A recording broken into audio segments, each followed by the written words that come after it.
I found him. The Bane to my Batman. Lex Luthor to my Superman. The Eagle Piggle to my Upsy Daisy. I found a Nemesis.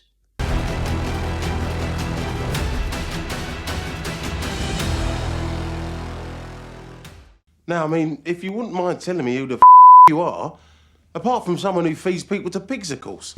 Do you know what nemesis means? Actually, yes I do. In the beginning. I remember. It was a Tuesday. Or maybe a Wednesday. It was definitely on a Tuesday. And it was black and white. There I was, giving some helpful and honest feedback. Inferior player!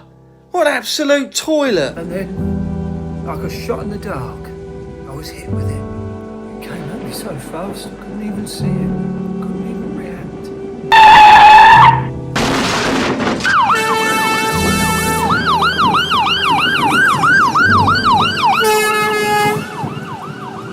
That's me, in the hospital bed. I was in there for weeks.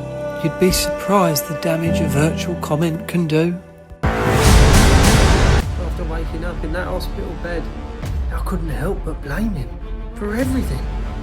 All of my bad life choices were all because of him.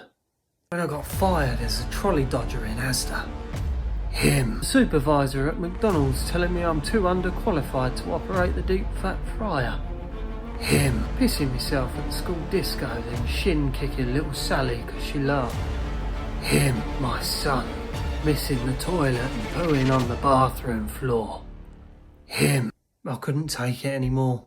Those ridiculous fake Ray-Bans that looked like they were bought in a petrol station.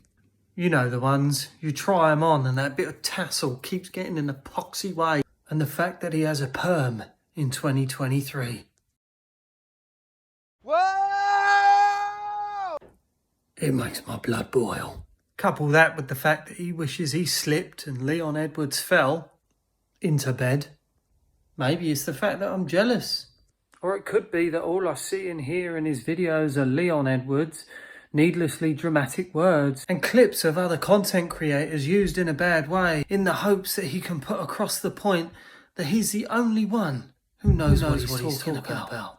He reminds me of that character from The Simpsons, you know, the one that tried to start the cult.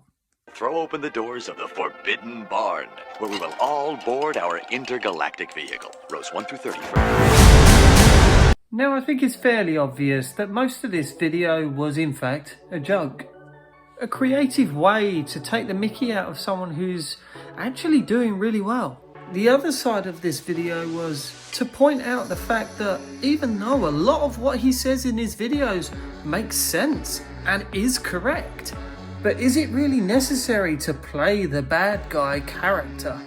The guy that continuously calls out creators in the hope of starting some ridiculous beef? Or the guy that captures other creators within his video in the hopes of showing his audience just how wrong they are? And yes, to a certain degree, we're all guilty of it. I'm guilty of it myself. In fact, I'm doing it right now. But when it is becoming the sole identity of your content, do you then lack imagination? Or do you prey on the fact that bad publicity is better than no publicity? Don't get me wrong. There is no wrong or right, and I'm not saying that. But what I am saying, that going on camera with a bad attitude, fake Ray-Bans and a perm in 2023 makes you look more of the bad guy out of a Despicable Me film than it does the bad guy of the fitness industry. Plus, I doubt Leon Edwards is really attracted to perms.